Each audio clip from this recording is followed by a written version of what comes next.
Bueno, ¿qué tal? Buenas noches. Nos encontramos en la Universidad San Francisco de Quito, donde se llevará a cabo nuestro pequeño podcast sobre los cofanes, los cocama, y cómo fue la supervivencia o cómo ha venido siendo a lo largo de los años la supervivencia de esta comunidad. Me encuentro aquí con mi compañero de profesión, Daniel Páez, quien nos ayudará igual para que sea más fluida esta interacción y este diálogo, y así nosotros igual poder explicarles un poco de qué va este tema. Daniel.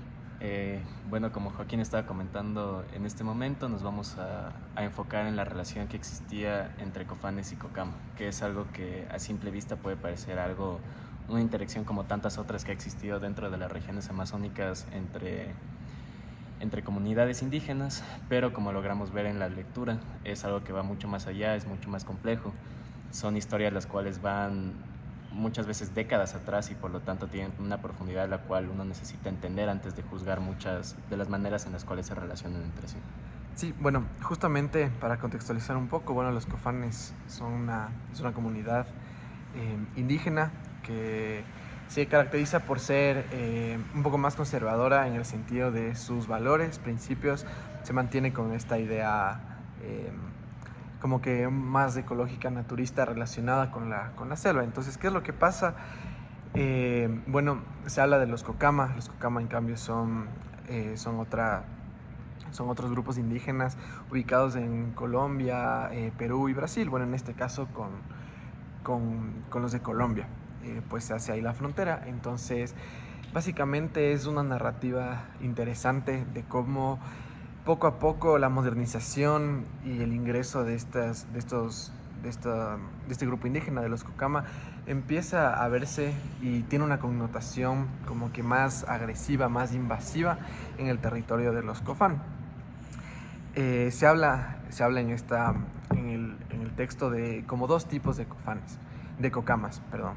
Hay los cocama que se los ve como trabajadores, que son alegres, de buena conversación, recíprocos, que les gusta intercambiar mercancía o incluso regalar cosas como la carne cocama, el arroz, la sal, cocinado. Entonces, gracias al ingreso de las petroleras, en este caso la Texaco, se introduce a los cocama que vienen a ser los trabajadores. Entonces se les tiene esa concepción, pero de mucho antes igual hay esta percepción hacia los cocama bueno, también habían hecho intercambios, eran comerciantes anteriormente, pero los cofanes les tienen miedo, explícanos un poco eso. Como estabas comentando, en este momento obviamente vamos a dar puntos que más adelante vamos a expandirnos un poco más, pero es esta interacción que comentas tú. En muchas partes de la lectura se nos cuenta historias las cuales muchas veces no se sabe la procedencia que tienen en estas y tampoco se sabe qué tan ciertas son. El grado de veracidad, ¿no? Exactamente, entonces por lo tanto no se sabe si es que el miedo que existe por parte de los cofanes hacia los cocamas es algo lo cual esté justificado o no.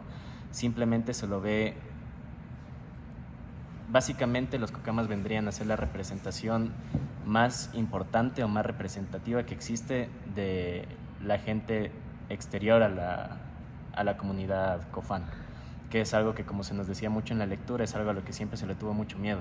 Entonces ahí podemos ver cómo empiezan a nacer historias las cuales muchas veces empiezan a dar puntos de vista bastante exagerados de lo que podía llegar a pasar, como por ejemplo cualquier tipo de epidemia que venía hacia la comunidad era traída a fuerza por alguna comunidad de los de los cocamas. Entonces yo creo que el miedo que existe nace de esto y de lo que tú igual estabas comentando al principio, del miedo que existe a que se empiece a cambiar muchas de las costumbres que tienen los cofanes desde hace muchos años atrás. Sí, o sea, también tienen, sí, yo considero que tienen cierto grado de veracidad en el sentido, bueno, se mencionaba de que, por ejemplo, de que los gringos llegaban y que eran caníbales por la cantidad de grasa que se derramaba, pero sin embargo, obviamente, yo creo que toda esta problemática nace a raíz de cómo, de toda esta connotación invasiva, violenta, como inmersivo que se dio por parte de las compañías petroleras y de los cocama en este caso. Porque claro, se menciona en el libro que los cofanes nunca han tenido, por ejemplo, nunca han tenido niveles de, ¿cómo es? Como inmunes altos, sino súper bajos. Entonces, el simple hecho de que venga gente de afuera te trae enfermedades. Habían todas estas historias de que les raptaban, de que les mataban. Entonces se empieza a crear esa historia, esa narrativa de que los Kokama eran malos. Y no queremos nosotros dar una declaración de si eran buenos, eran malos, ni sé qué, pero en base a eso sí tenían sí era entendible la percepción negativa que se tenía con ellos.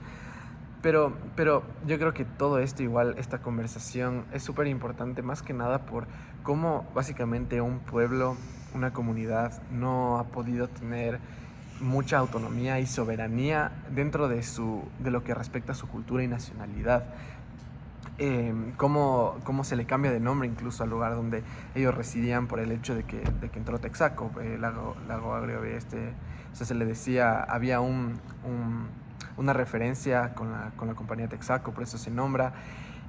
Y mucho más adelante también se menciona que, o sea, testimonios de personas cofanes, de que ellos no quieren ser Kokama, no pretenden serlo, porque son diferentes. Ellos a la final valoran, o sea, a veces ellos comen carne de la selva, interactúan con la selva constantemente y quieren cuidar sus medios. Sin embargo, los Kokama tienen otro tipo, se les conoce igual porque ellos han tenido una relación más estrecha con movimientos o ideologías modernistas, más relacionados con la producción, con el extractivismo. No sé si tanto, obviamente, comparado con el mundo de la ciudad, pero sí se les conoce más por el hecho de que han tenido mucho más acercamiento a este tipo de movimientos o ideologías. Yo estoy de acuerdo contigo en el punto en el que, como bien empezaste, que hay razones por las cuales sí está justificado el miedo que se le tiene al pueblo Kokama por parte de los cofanes. Estoy de acuerdo con ese punto, sin embargo, yo creo que se le podría interpretar de una manera diferente el por qué está justificado. Y es que muchas veces en la misma lectura se menciona cómo existe un contexto por parte de la historia de los cofanes en las cuales cualquier persona ajena a la comunidad, muchas veces, por no decir todas las veces, traía problemas a la comunidad. Se nos habla mucho de todas estas misiones que existieron alrededor de los años 40 por parte de grupos religiosos en los cuales se enfocaron en cambiar completamente, arrancar completamente la cultura por parte de los niños cofanes de la comunidad. Entonces yo pensaría que sí está justificado el miedo que existe dentro de la comunidad a la gente del exterior, pero no tanto. O sea, en sí existe este miedo por el contexto del cual ellos vienen, por parte de la historia de los cuales ellos ya tienen compartida como comunidad. Y más la gente, porque eso igual comentaban mucho, las historias que se tienen por parte de sus padres, las historias que se tienen por parte de sus abuelos, que fueron quienes vivieron mucho de esta historia, la cual hace que tengan miedo a la gente del exterior. Entonces hoy en día, si es que llevamos ese miedo a un punto más moderno, que en este caso no sería tan moderno porque es de esta época, como tú comentas, de Texaco, de todas estas compañías petroleras, pero se le lleva un poco más al tiempo moderno en el cual ellos empiezan a ver con miedo, por ejemplo, ya no se limita tanto a los Kokamas, sino también, por ejemplo, se habla de cómo empezaron a traer por medio de aviones, por medio de las carreteras, mucho equipo, mucha tecnología, las cuales ellos no habían visto nunca. Estaban viendo por primera vez, por ejemplo, tractores, aviones, estaban construyendo pistas, las cuales ellos ni siquiera sabían para qué eran en un inicio. Y como tú bien habías puesto el perfecto ejemplo, una vez que empiezan a entrar estas personas del exterior a la comunidad, ellos inmediatamente lo relacionan como algo a lo cual se le tiene que tener miedo. Pero este es un punto que para mí es importante. Ellos, las personas las cuales ya vivieron todas estas historias, las cuales la gente del exterior no trajo más que problemas, ya tienen programado este miedo a lo desconocido. Sin embargo, para todas las nuevas generaciones de los cofanes no era algo tan sencillo tenerle miedo a algo lo cual no han tenido hasta el momento alguna experiencia negativa. Por lo tanto, si es que me preguntaran a mí, yo pensaría que de aquí es de donde nace la necesidad de empezar a exagerar, a inventar todas estas historias en las cuales no solo eran los gringos que venían con materiales, con tecnología extraña a la cual uno tiene que temerle, no tanto temerle, pero lo desconocido hay que tenerle miedo, sino que cuando eso no es necesario, cuando los jóvenes en este caso necesitan más que eso para tener miedo a todo esto, a lo desconocido, empiezan entonces a surgir todas estas leyendas en medio de la comunidad, estas historias las cuales a la final, como dije antes, no se acaban de comprobar por completo, como tú comentaste, que es que los gringos eran caníbales, que de dónde será que sale esta carne, para qué será que necesitan toda esta grasa cuando hablaban de los tanques gigantes que traían de aceite para cocinar. Entonces yo creo que, claro, o sea, existe esta conexión que tienen con los cocamas, por lo que han estado de manera forzosa por todos los temas extractivistas de petróleo, han estado mucho más conectados. Pero el ejemplo que se tiene de Texaco y de todos estos, ¿cómo se les decía?, euroamericanos que existía dentro de la comunidad. O sea, podemos ver que básicamente el punto que trato de llegar es que no era algo personal. Sí se escogió a los Cocama como una comunidad muy pegada a ellos de manera forzosa, por lo que ambos empezaron a trabajar para estas empresas. Pero sí podemos ver con el ejemplo de los gringos, como les conocían ellos, que este miedo que existía no era algo personal, sino que simplemente era un miedo a lo desconocido, sin importar de dónde naciera este desconocido, si sea de Estados Unidos, de Europa, de Colombia, de donde sea.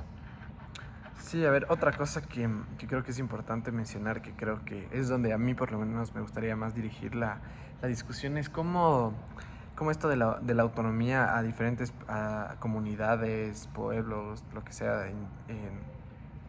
en la Amazonía, nunca, y hasta ahora es una lucha constante, como se menciona al final del texto, es una lucha que no se sabe hasta cuándo va a haber, o sea, no se puede definir, no se puede hacer una estimación por lo complejo que es. Creo que estos ejemplos sirven para retratar cómo un conflicto de intereses más allá del nivel humano puede superar los derechos que por naturaleza tienen las personas de la comunidad Cofán. Y yo creo que perdón que te interrumpa, yo creo que es más complejo aún si es que tomas en cuenta el hecho de que, como tú bien comentaste, discutir con una comunidad la cual no comparte tus mismos temas culturales, que no comparte tus mismos ideales, podemos llamarle. Si ese punto ya de por sí es complejo, es mucho más complejo si es que lo ponemos en un contexto en el cual te están forzando por todo lo que está pasando a convivir con esta comunidad, porque se hablaba de cómo estas empresas extractivistas creaban un entorno en el cual era imposible no relacionarse entre comunidades. Entonces yo creo que eso le hace aún más compleja la situación. Igual, o sea, siguiendo el hilo, ajá, o sea, es como impactante pensar eso. ¿Qué pasaría si nos pasara eso a nosotros, que por necesidades que ni siquiera eran tanto estatales, sino de empresas extranjeras que venían a aprovechar la situación, el contexto histórico que estaba atravesando Ecuador, de todo esto del petróleo? ¿Qué pasaría si se encuentra algo así en nuestras ciudades, en las ciudades grandes, en Quito? Y nos molestan, nos joden a nosotros. Qué, o sea, que para una mayoría, o sea, como sirve para una mayoría, se justifica, se entiende? ¿Por qué pueblos que nunca han tenido relaciones así tienen que lidiar con este tipo de cosas, con este tipo de circunstancias, conflictos que se va de sus manos? O sea, teniendo en cuenta el marco legal que existe igual en el país, no sirve de nada. No siempre han habido personas con el conocimiento, ni siquiera hay leyes que puedan respaldar y apoyar a estas comunidades o en este tipo de contextos. Entonces es difícil, es una lucha que empieza en desventaja y que es complicado poder seguir una línea justa que pueda representar a ambas. Bien, o sea, en este caso solo es un conflicto de intereses donde gana literalmente el que impone más. Ellos no se caracterizan por ser una cultura o un grupo agresivo. Entonces, ¿qué haces ante esa situación? Algo completamente ajeno, extraño a tu cultura, a tu cosmovisión, y llegan y se apropian no solo de tu espacio, sino de ti, de esa relación, de ese vínculo directo que tienes tú con tu estilo de vida y tu forma de vivir, lo que has crecido, lo que conoces, tu realidad. Entonces esta connotación de conflicto, de mundos, de realidades, de visiones, ¿cuál pesa más? ¿Por qué hay grupos que se pueden vulnerar de manera tan fácil? Y eso pasa porque hay grupos que son mucho más vulnerables ante estas situaciones, que nadie los protege o no tienen las herramientas para poder protegerse, o simplemente no deberían tener por qué protegerse a algo que han estado acostumbrados siempre, porque es lo que les pertenece por legado histórico, porque han crecido, han construido cimientos de una cultura propia. Entonces no sé si quieres aportar algo más antes de finalizar. Sí, un poco de lo que estabas diciendo tú, o sea que existe esta creencia que, por ejemplo, en este caso, muchas veces se dice que todas estas empresas no hacen de manera directa estos cambios o no hacen con ese propósito.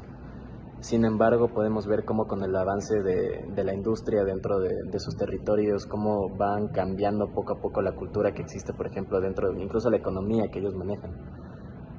Lo que me refiero a esto es que uno podría seguir avanzando dentro de estos territorios, podría seguir extrayendo todo lo que tenga que extraer con la justificación de que como yo no estoy cambiando directamente nada, como yo no estoy forzándoles a hacer nada, entonces no es mi problema los enfrentamientos que esta comunidad puede tener con otras o los cambios que esta comunidad tenga que hacer.